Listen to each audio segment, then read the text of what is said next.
هو ده عيب مصر. الماتش واحد قلب الدنيا من الاهلي راح للزمالك. طبيعي يا كابتن احمد، واحنا متفقين على كده، واحنا قلنا قبل الماتش يا كابتن الفرقه اللي هتخسر هيبقى فيها مشاكل كبيره جدا كده. انا قلت طبعا موجود، وبالذات كان الاهلي لو كان خسر كان الزمالك هيبقى طب بعد الماتش هو ده الفرق كل ماشي ايه اللعيب في النادي الاهلي لا مش هيعدي المبلغ.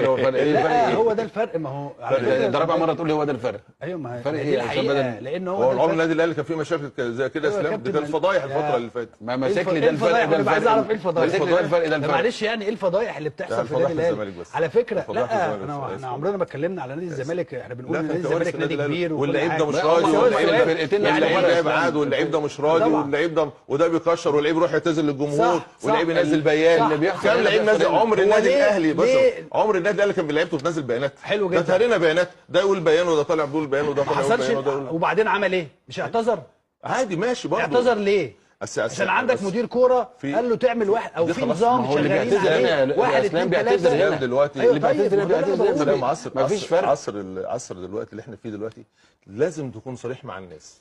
اوعى تفتكر ان انت تخبي وتداري كل حاجه بتتعرف خلاص، وكل واحد النهارده عنده شاشه يقدر يقول. هو كان زمان تعرف تخبي، بيحصل بيخبي. انا عايز بس موضوع الفرق ده. اصل اسلام رابع مره يقول لي ده الفرق وده الفرق. انت حتى لو كان حصل حاجه، انا ده قصدي برضو، حتى لو كان حصل حاجه من نادي الزمالك، الزمالك كسب الاهلي الماتش اللي فات، الفرق ما بين الاهلي واي نادي تاني مش الزمالك، الفرق ما بين الاهلي واي نادي تاني ان الاهلي بيعرف يقف ازاي وبسرعه. يعني ايه؟ يعني انت الفتره اللي فاتت لو اي نادي حصل فيه زي ما الكابتن احمد بيقول كده، انت جايب لعيبه على مستوى عالي جدا جدا جدا، اللعيبه دي فيها فروقات في الفلوس فعامله مشاكل، المشاكل دي لو كانت في نادي تاني كانت الدنيا اتخربت. ايوه عشان في ناس كتير جدا بتساعد النادي الاهلي. ايوه طبعا. طب يعني طبعا مفيش حد بيساعد نادي الزمالك. لا طبعا مفيش حد بيساعد نادي الزمالك يا راجل. ده انا جايب 4 مليون كام يا كابتن احمد؟ نادي الزمالك صرف كام الفتره؟ ده كل رجال الاعمال الجامدين جدا زملكاويه.